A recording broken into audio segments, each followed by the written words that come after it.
गंगा को। जब गंगा जी भगवान के चरण से निकली है तो फिर पार क्यों नहीं कर सकती? का गंगा जी भक्ति है।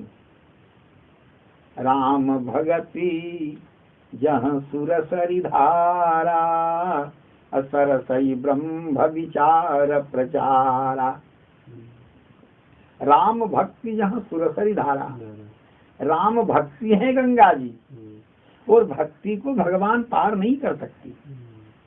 भक्ति को अगर पार कर सकता है तो भक्त पार कर सकता है, भगवान भक्ति को पार नहीं कर सकता। तो कहने का हमारा तात्पर्य है, मनु और शत्रुपा जी कह रहे हैं कि हमने कभी मांगा नहीं। इसलिए आप जो कह रहे हैं ना, विधि हरिहर तप देख अपारा, मनु समीप आए बहुबारा। मांग हूँ बर बहु भांति लुभाए, परम धीर नहीं चले चलाए। हम तो मांगेंगे नहीं। कितने बार आए, लौट करके चले गए। और जब नहीं मांगा मनु जी ने, तब आकाशवाणी हुई, मांगू मांगू बर भई न भवानी, अपरम रसाल कृपामृत सानी। अब कौन कह रहे हैं मांगने के लिए? सबको तो मैंने लौटा दिया, फिर ये मांगू मांगू शब्द कहाँ से? फिर से दोबारा मांगने के लिए कह रहे हैं, और मैंने कह दिया मैं मांगूंगा नहीं। लेकिन एक बात है, इस शब्द में एक तेज है, इस शब्द में एक योज है, इस शब्द में एक प्रभाव है। और वो प्रभाव क्या है? जैसे कर्णमूल में शब्द सुनाई पड़ा, वैसे एक विलक्षण गति हुई। अभी अभी जो अस्थि केवल बचा था मनु जी का, हड्डी मात्र, वो जैसे श्रवण सुधा सम वचन सुनी, जैसे श्रवण रंध्र उर होई जब आई, जैसे वो श्रवण से हृदय में प्रवेश किया वो बानी, वैसे मनु जी महाराज को क्या, वो हृष्ट पुष्ट तन भजे वो सुहाये, अमानहु अब ही भवन आए। शरीर संपूर्ण हो गया, जो मज्जा हल्दी को छोड़ दिया था वो परिपूर्ण हो गया, हृष्ट पुष्ट शरीर हो गया। एक नवीनता प्राप्त हुई मनु जी महाराज में। और तब मनु जी महाराज के इसमें तो कोई बात है जरूर। श्रवण सुधा सम वचन सुनी, पुलक प्रफुल्लित गात, बोले मनु करि दंडवत, प्रेमन हृदय समात। और मनु जी महाराज ने बांधा भगवान को। भक्त भी भगवान को बांधते हैं और भगवान भी भक्त को बांधना चाहते हैं। तो मनु जी महाराज ने बांधा, कहा सुनु सुर तरु सेवक सुरधेनु, अविधि हरिहर बंदित पद रेनु। अभी अभी जो ब्रह्मा विष्णु महेश जो चले गए थे, कहा जरूर ये परब्रह्म परमात्मा है, इसलिए कहते हैं विधि हरिहर बंदित पद रेनु। जिसको वंदना करते हैं ब्रह्मा विष्णु महेश, अगर वो आप हैं, अगर आप हैं तो हम दूसरा नहीं चाहते। जो स्वरूप बस शिव मन माही, अजहि लागी मुनि जतन कराही। जो भुसुंडी मन मानस हंसा, सगुन यगुन जहि निगम प्रशंसा। देखो हम सो रूप भरि लोचन, कृपा करहूँ प्रणतारति मोचन। बांधा मनु जी महाराज ने, कहा दूसरे स्वरूप का हम दर्शन नहीं करना चाहते। जो स्वरूप बस शिव मन माही, शंकर जी महाराज के हृदय में जिस स्वरूप का निवास है, और जो स्वरूप कागभूषुंडी जी महाराज के हृदय में जो ध्यान करते हैं, वही स्वरूप का मुझे दर्शन चाहिए। तो भगवान भक्त वत्सल प्रभु कृपा निधाना, अविश्वास प्रगति भगवान। नील सरोरुह नील मणि, नील नीरधर श्याम, लाजहि तन शोभा निरखी कोटि कोटि शतकाम। और जुगल स्वरूप में भगवान का दर्शन हुआ। भृकुटि विलास जास जग होई, राम धाम बाम दिश सीता सोई, छवि समुद्र हरि रूप बिलोकी, एकटक रहे नयन पट रोकी, चितवहि सादर रूपी अनूपा, अतृप्ति न मानहि मनु शत्रुपा। भगवान दर्शन दिए मनु जी महाराज को, और फिर भगवान बोलते हैं कि मनु तुम मांगो, मांगहूं जो मन भाव ये महादानी अनुमान, तुम महादानी अनुमान करके और हमसे मांग लो।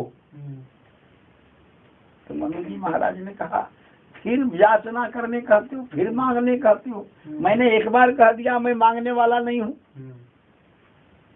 तो मनु जी महाराज ने कहा प्रभु तुम ही दे कयति सुगम गोसाई, अयगम लाग मोहि निज कृपिनाई, जथा दरिद्र कल्पतरुपाई, बहु संपत्ति मांगत सकुचाई, तथा हृदय मम संशय होई, काशु प्रभाव न जानई सोई। अगर कल्प वृक्ष के नीचे चला जाए कोई दरिद्र तो वो 2-4 करोड़ नहीं मांग सकेगा, कभी देखा ही नहीं 2-4 करोड़, यद्यपि वो जानता है कि इसमें क्षमता है देने की, लेकिन फिर भी वो मांग नहीं सकता। तो मैं मांगूंगा क्या आपसे, मैं नहीं मांग सकता प्रभु। तो भगवान ने कहा कि मनु तुझे मांगने कहाँ कह रहा हूँ, तुझे वर मांगने के लिए मैं नहीं कह रहा हूँ, तुम जो चाहते हो वो मैं दे रहा हूँ। सकुच विहाय मांगु नृप मोही, अमोरी नहीं यदि कछु तूही। तुम तो यही चाहते हो, तुझे वर मांगने के लिए नहीं कह रहा हूँ। सकुच विहाय मांगु नृप मोही, तुम हम ही को क्यों नहीं मांग लेते हो। तुझे वर मांगने के लिए नहीं कह रहा हूँ, तुम मुझे ही मांग लो। सकुच विहाय मांगु नृप मोही, अमोरी नहीं यदि कछु तूही। जब भगवान ने इशारा किया तो मनु जी महाराज दान शिरोमणि कृपा निधि, नाथ कहूँ सती भाव, चाहो तुम ही समान सुत प्रभु सन कवन दुराव। फिर भी नहीं कह पाए, जब भगवान ने कह दिया कि सकुच विहाय मांगु नृप मोही, तुम मुझे ही मांग लो, लेकिन वो नहीं कह सके कि आप हमारे पुत्र रूप में आ जाइए। कहा चाहो तुम ही समान सुत, आपके समान पुत्र मुझे चाहिए। तो भगवान ने कहा है दानी शिरोमणि, जितना मांगे उतना दे, वो तो दानी है, लेकिन जितना मांगे उससे 2 गुना 4 गुना 8 गुना दे दे तो वो महादानी है। तो भगवान ने कहा है महादानी अनुमान, इसलिए मनु जी महाराज ने कहा चाहो तुम्हें समान सुत। तो भगवान ने कहा आप सरिस खोजो कह जाई, अनृप तब तनय होब मैं आई। हमारे समान तो कोई दूसरा है ही नहीं, इसलिए मैं ही तुम्हारे पुत्र में आऊंगा, पुत्र रूप में। और केवल मैं नहीं, अंशन सहित देह धरिताता, अकरिहो चरित्र भक्त सुखदाता। और यादि सृष्टि यही जग उपजाया, सोय अवतर ही मोरिया माया।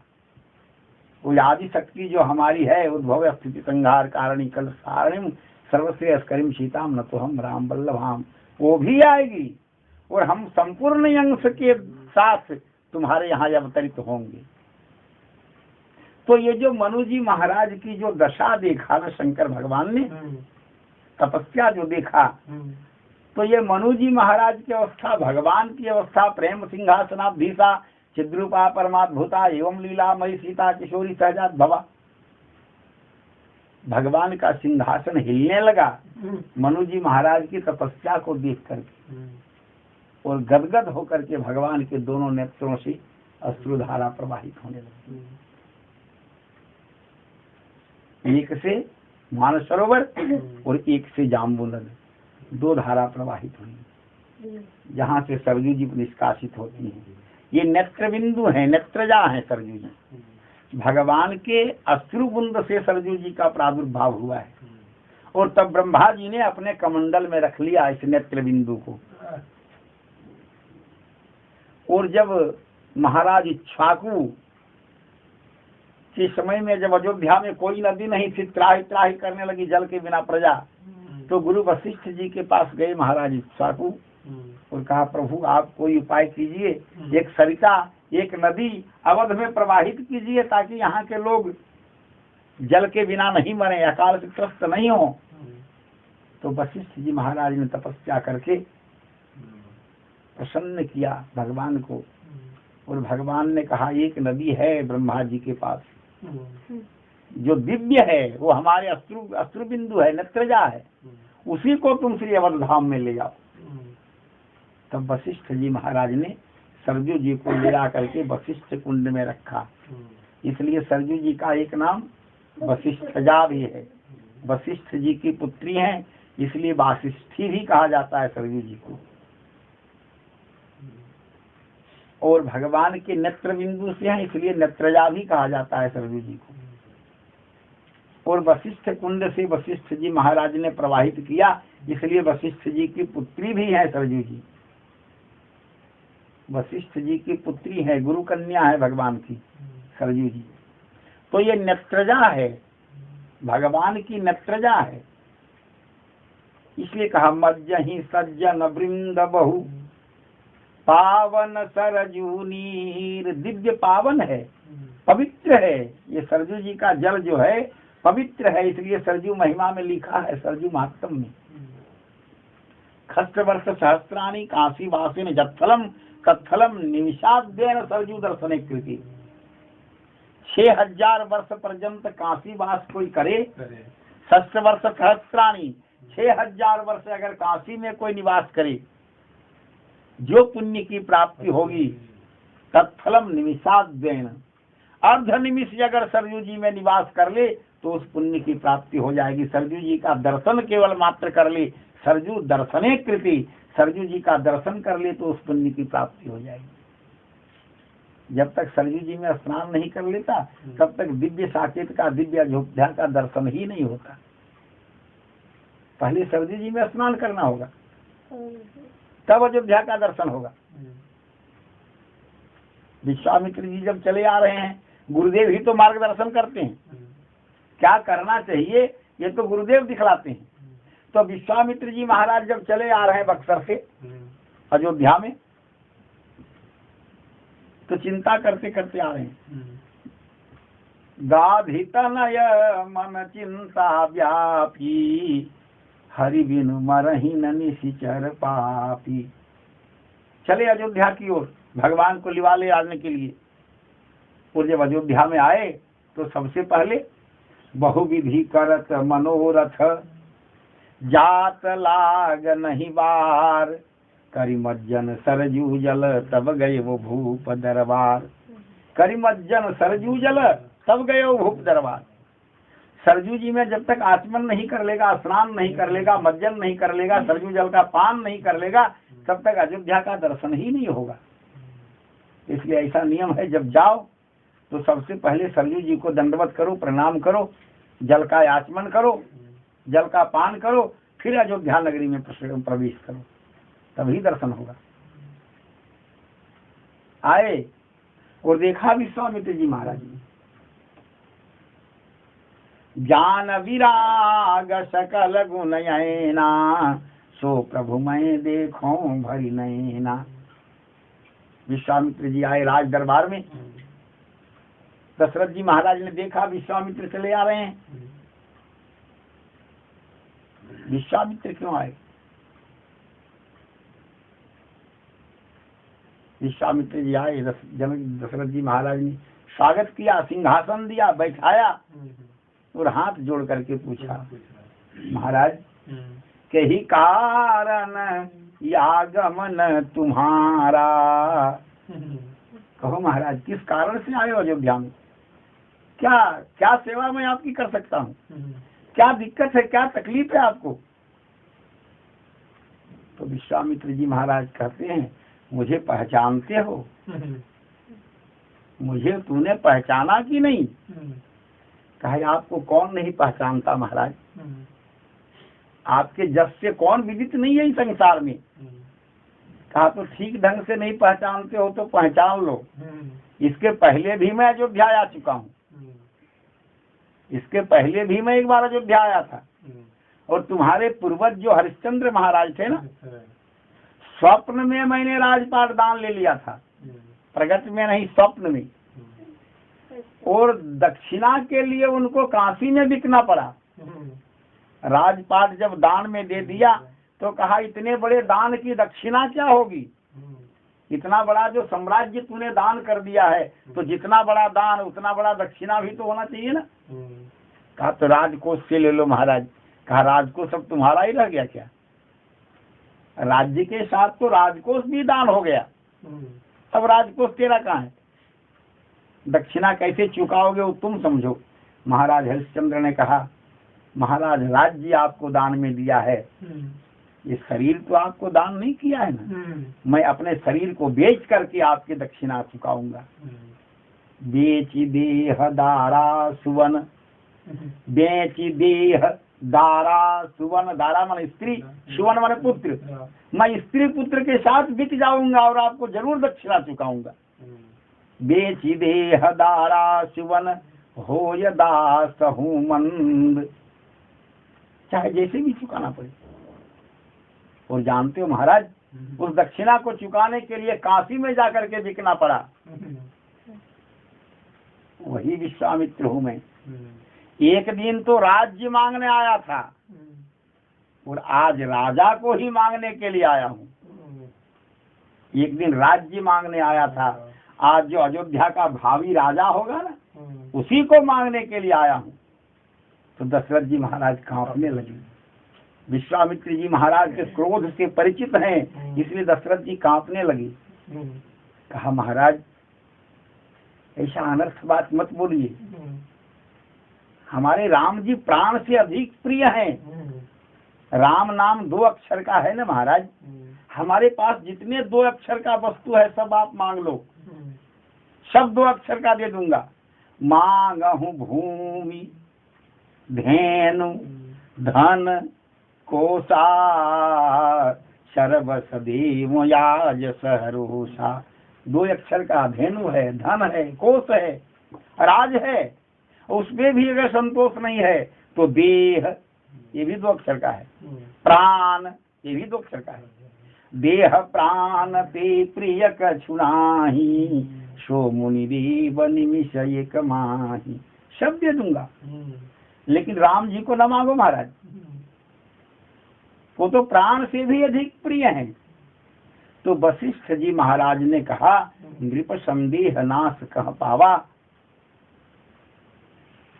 ये विश्वामित्र हैं, ये तुम्हारे मंगल कार्य, तुम्हारा मंगल करने के लिए आए हैं, अमंगल की चिंता तुम क्यों करते हो। और वशिष्ठ जी महाराज के कहने पर मैं कहने जा रहा था, ये वशिष्ठ जी महाराज ने सरजू जी को लाया और विश्वामित्र जी महाराज ने मार्गदर्शन कराया कि बिना सरजू जी में स्नान किए अयोध्या का दर्शन होता ही नहीं है। तो भगवान दिखा रहे हैं। और ये सरजू जी हैं कैसी, सरजू नाम सुमंगल मूला, आलोक वेद मत मंजुल फूला। तृणसम तरु तृणमूल निकंदिनी। जैसे घास है ना, जब बाढ़ आता है नदी में ना तो वो पेड़ पौधा घास पात सब उखाड़ करके अपने साथ लेकर के चला जाता है। तो सरजू जी हमारे शरीर में जो पाप रूपी जो घास पात हो गए हैं ना, तृण तरु जो हो गया है, जो पर्वत का वृक्ष हो गया है, पाप का वृक्ष हो गया है, पाप के तृण हो गए हैं, उन सब को ये सरजू जी उखाड़ करके और बहा करके अपने प्रवाह में लेकर के चली जाती है। और वो दिव्य सरजू का जब दर्शन होता है तब अयोध्या का दर्शन होता है। अभी कहा भगवान ने दिखाया अंगद जी को, सुन कपीस अंगद लंकेशा, हे विभीषण, हे सुग्रीव, हे अंगद, देखो ये जो दिखाई दे रहा है ना, ये अयोध्या, ये हमारी जन्मभूमि है। और सबको वैकुंठ को प्रिय कहते हैं, लेकिन वैकुंठ मुझे प्रिय नहीं है। अवध सरिस प्रिय मोहिन सोऊ, अह प्रसंग जाने को। गोस्वामी जी ने 4 अयोध्या लिखी है। 4 अयोध्या है। एक दिव्य अयोध्या है। सबसे पहले है दिव्य अयोध्या, जिसका दर्शन कोई कोई यह प्रसंग जाने को जस्याम भाति प्रमोद कानन वरम रामस्य लीलास्पदम जस्याम भाति सरितांबरांश सरजू रत्नाचल शोभति सायोध्या परमात्मनो विजयति धामना परा मुक्तिदा। सब धामों में श्रेष्ठ है अयोध्या। विष्णु उपाद मवंतिका गुणवती मध्य च कांचीपुरी नाभिम द्वारावती तथा च हृदय मायापुरी पुण्यदाम ग्रीवा मूल मुदा हरंति मथुरा नासाग्रे वाराणसी ये तद ब्रह्म वेद वदंति मुनियो अयोध्यापुरी मस्तके। अवध धाम धामाधिपति, सब धामों में श्रेष्ठ है अयोध्यापुरी मस्तक है। तो ये मस्तक है, एक सब कोई नहीं जानता। यह प्रसंग जाने को सब कोई कैसे जाने? भगवान के मर्म को, भगवान की लीला को सब कोई जान सकता है क्या? वाल्मीकि जी महाराज ने कहा भगवान से खुद कह रहे हैं वाल्मीकि जी महाराज, जग पे खन तुम देखन हारे अविधि हरि शंभु न चाव निहारे तेऊ न जाने वो मरम तुम्हारा य पर तुम ही को जान निहारा सोई जानत जेहि देहू जनाई जानत तुम ही होई जाई तुम्हारी कृपा तुम ही रघुनंदन जानहि भगत युर चंदन। सब कोई नहीं जान सकता। जिसको भगवान कृपा करके जना दें वही जान सकता है। नहीं तो भगवान के चरित्र को, भगवान की लीला को चरित्र सिंधु रघुनायक थाह की पावे कोई। भगवान का यथाह चरित्र है, उस यथाह चरित्र में सब कोई थाह पालेगा क्या? थाह नहीं पा सकता। जिसको भगवान कृपा करके जना दें वही जान सकता है। तो भगवान ने कहा यह प्रसंग जाने को ये दिव्य अयोध्या है। एक प्रवृत्ति अयोध्या और एक निवृत्ति अयोध्या। एक निवृत्ति अयोध्या है जो अभी आपने कहा साकेती सरजू तटी मणि हुई श्रीजान की वल्लभम कुंजे पुष्प मही प्रमोद नित्य सखी विरजुताम। नित्य सखियों के साथ भगवान जहाँ विहार करते हैं। अयोध्या नगरी रम्भी रत्न मंडप मध्य स्मरी कल्पतरुर मूले रत्न सिंहासनं शुभम तन्मध्ये अष्टदलम पद्मम नाना रत्नेश्च वेष्टितम तन्मध्ये दासवती सूरो सहस्रारूप तेजसम। वेद विधि अगोचर रत्न वेदी कायु पर अपरूप की शोभा राजे सहस्र कमल दल शोभा करे झलमल कर्णिकार माझे राम राजे तार मध्य हेमपीत अष्टदलिते बेष्टित तार मध्य पद्मासने बसे आছেন दुई जने श्रीराम संगे जनक दुहिता जे देखे नयन सखी से सहय महासुखी प्रेम पाखी करी छे कल्लोल लाल दास मूढ़मती कृपा कर सीतापति राख मोरे शरणे गहिया। ये निवृत्ति अयोध्या है और उसी को प्रवृत्ति अयोध्या में परिणत किया भगवान ने। जब भगवान आए धराधाम में तो पहले अयोध्या को लाया। अयोध्या होगी तो हाँ भगवान होंगे, जहाँ अयोध्या नहीं वहाँ भगवान नहीं। इसलिए भगवान के आने से पूर्व अयोध्या को स्थापित किया भगवान ने। जिस अयोध्या में आप जाते हो, जहाँ दर्शन करते हो, ये उसी अयोध्या का प्रारूप है। दिव्य अयोध्या का दर्शन नहीं होता, इसे प्रवृत्ति अयोध्या का हमें दर्शन होता है। उसी का प्रारूप है ये अयोध्या। और तीसरी अयोध्या कहा सुमित्रा जी ने कहा लक्ष्मण जी से, जहाँ राम तह अवध निवासु अतः दिवस जहाँ भानु प्रकाशु। यदि राम जी अयोध्या में नहीं है तो अयोध्या है ही कहाँ? जहाँ राम वहीं अयोध्या। अगर राम जी जंगल में चले गए तो अयोध्या भी वही है, जहाँ राम जी निवास करेंगे वही अयोध्या है। और चौथी अयोध्या है श्रोता त्रिविध समाजपुर ग्राम नगर दुहकूल संत सभा अनुपम यवध सकल सुमंगल मूल। संत सभा अनुपम यवध, इसको अनुपम अयोध्या कहा गोस्वामी जी ने।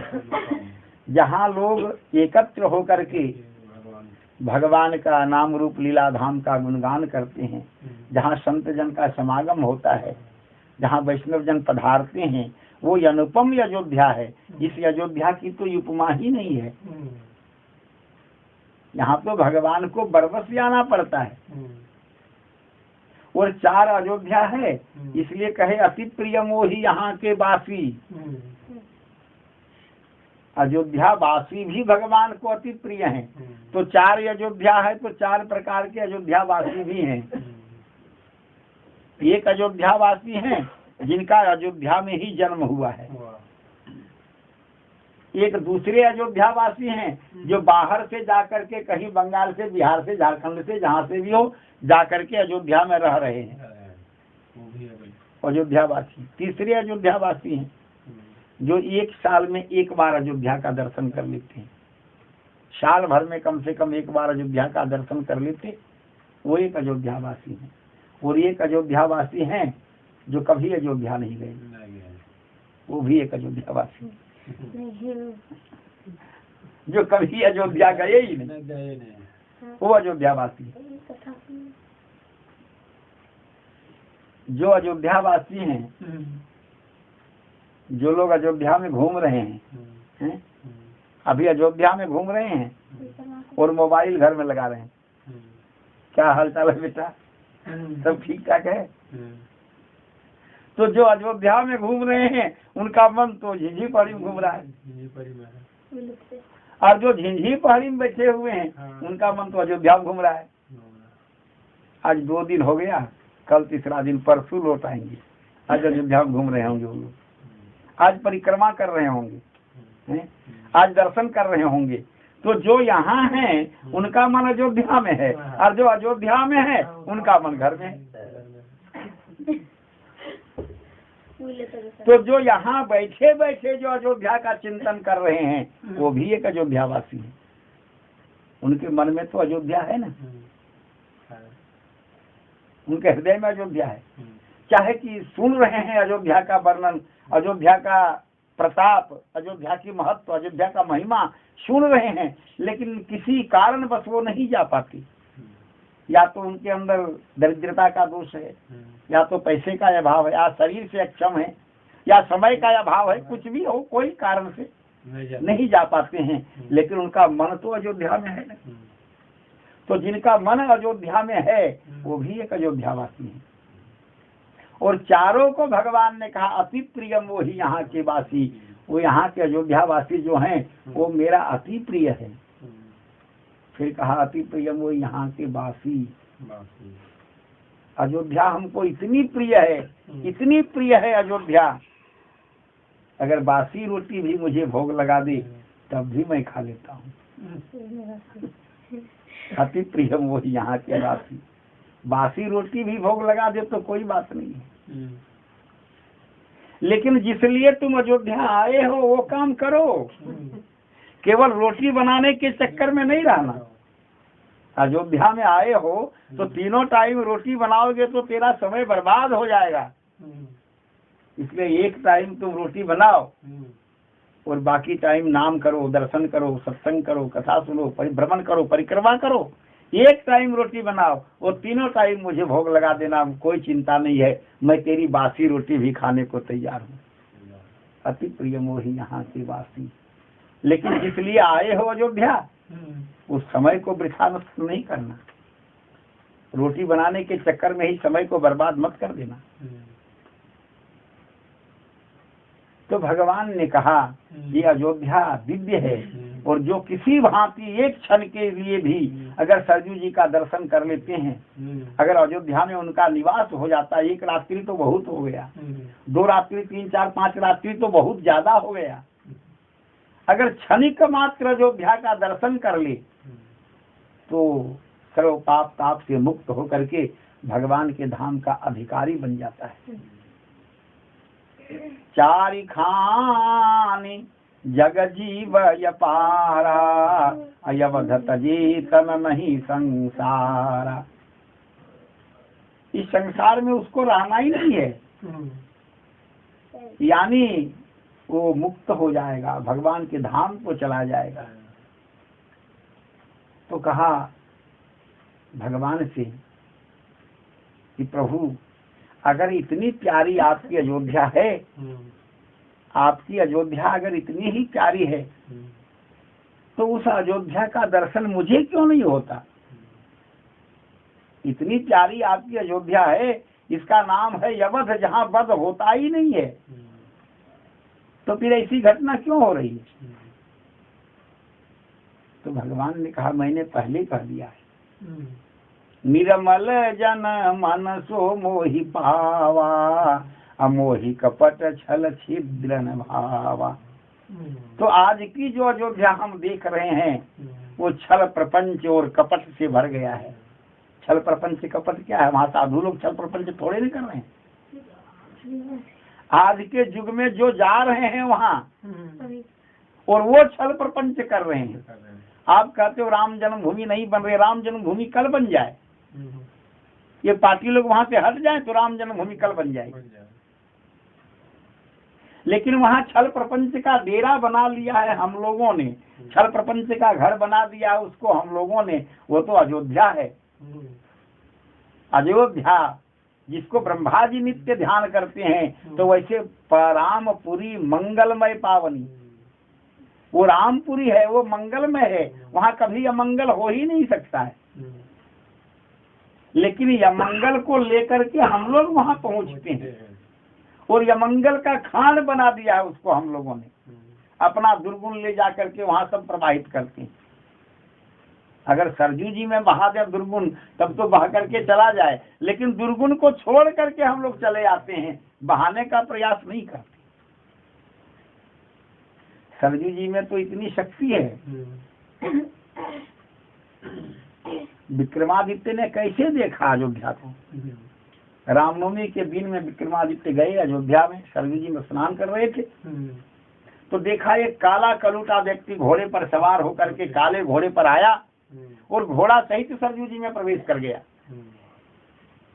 और जब सरजू जी से निकला तो वो काला घोड़ा सफेद हो गया था, वो काला कलूटा व्यक्ति दिव्य गौर वर्ण का हो गया था। तो विक्रमादित्य ने देखा भाई ये कैसे हुआ, तो जाकर के पैर में गिर गए। कहा महाराज आप कौन हैं। कहा कौन है भाई, हम तीर्थ यात्री हैं। कहा नहीं वैसी बात नहीं है, हमने देखा है आप घोड़ा सहित अयोध्या में प्रवेश कर गए सरजू में और आपका दिव्य वर्ण हो गया। तो कहा मैं प्रयागराज हूँ, मैं त्रिवेणी हूँ, प्रयागराज हूँ, और जो जितने लोग आते हैं हमारे में स्नान करने के लिए उनका पाप लेते लेते मैं काला हो जाता हूँ। सब जीवों का पाप धोते धोते मैं काला हो जाता हूँ, और जब मेरा पाप पूर्ण हो जाता है, काले रंग का मेरा घोड़ा सहित जब पाप मय हो जाता है, तो अपने पाप को धोने के लिए सरजू जी में आता हूँ। और सरजू जी में इतनी शक्ति है जो त्रिवेणी का पाप हरण करके और उसको दिव्य रूप को प्रदान करती है। तो पूछा हे माता सरजू, आप सबका पाप ले लेती है तो अपना पाप कहाँ धोती। सरजू जी का पाप कहाँ जाता है। सरजू जी ने कहा हमारे अंदर पाप रहता ही नहीं। हमारे किनारे जो इतने इतने संत महात्मा लोग हैं ना, और वो दिवारात्रि भगवत नाम करते रहते हैं, उस भगवत नाम के प्रभाव से हमारे अंदर पाप का प्रवेश होता ही नहीं, वो आते आते वो पाप विनिष्ट हो जाता है। नाम का ऐसा प्रभाव है, संतों का ऐसा प्रभाव है, इसलिए भगवान ने बहुत प्रेम से कहा मेरो यवध धाम ब्रह्मांड मुकुट मणि मंगलकारी हैं, मंगलकारी हैं सियाजू मंगलकारी हैं, मेरो यवध धाम ब्रह्मांड मुकुट मणि मंगलकारी हैं। ललित जहाँ नित नव नव लीला मुनिगण मनन विमोहनशीला बरसै नित नवनेह रसीला गावें सुकपिक गान रंगीला। द्वारपाल हनुमंत लाल संतन हितकारी हैं। मेरो यवध धाम ब्रह्मांड मुकुट मणि मंगलकारी हैं। कुंज कुंज आनंद अपारा निर्मल जल सरजू की धारा। घर घर भक्ति भरी भंडारा को न पूछे मुक्ति के द्वारा। कोटि जन्म तप किए हाय दर्शन अधिकारी हैं। मेरो यवध धाम ब्रह्मांड मुकुट मणि मंगलकारी हैं। नित गलियन में धूम मचाऊं होरी में हरंग रस छाऊं। सावन में बरसा सुख पाऊं शरद समय रस रास रचाऊं। को न जाने सखियन संग जो प्रीत हमारी हैं। मेरो यवध धाम ब्रह्मांड मुकुट मणि मंगलकारी हैं। परम स्नेही मम पितु माता लक्ष्मण भरत शत्रुघ्न भ्राता। केवट सरिस मीत सुख दाता मिथिलावासिन सो दृढ़ नाता। द्वारपाल हनुमंत लाल संतन हितकारी हैं। मेरो यवध धाम ब्रह्मांड मुकुट मणि मंगलकारी हैं। दिव्य अयोध्या है और उस अयोध्या का दर्शन सरजू महारानी के स्नान से मज्जन से पान से कह दिया। जा मज्जनते बिनहि प्रयासा मम समीप नर पावहि दाता। ये सरजू जी की महिमा है, दिव्य अयोध्या की महिमा है। इसलिए वहाँ जाइए तो केवल समय को बर्बाद नहीं कीजिए, यहाँ दर्शन कीजिए। संतों से जो कुछ हो एक दो बात श्रवण कीजिए, सत्संग कीजिए, नाम जाप जरूर कीजिए। खाली वहाँ घर गृहस्थी का बात मत कीजिए। जितना भी हो सके नाम परिक्रमा करें तो कम से कम जोर से आवाज नहीं करें तो मन में भी सीताराम सीताराम भगवान का नाम लेकर के ही परिक्रमा करें, तभी परिक्रमा का पुण्य होता है। भगवत नाम स्मरण करते हुए परिक्रमा करें वहाँ जा करके, और दूसरे का दिया हुआ मत खाएं, नहीं तो सब पुण्य वही रह जाएगा।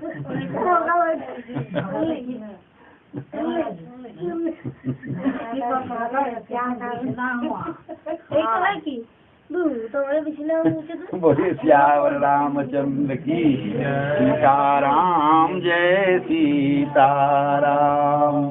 सीताराम जय सीताराम। सीताराम जय सीताराम। सीताराम जय सीताराम। जय सिया राम जय जय हनुमान। जय सिया राम जय जय हनुमान। जय सिया राम जय जय हनुमान। जय सिया राम जय जय हनुमान। बोलिए श्याम रामचंद्र की जय। हनुमान महाराज की जय। श्री सद्गुरु भगवान की जय। अनंत कोटि वैष्णव की जय। श्री सीताराम राम जी महाराज की जय।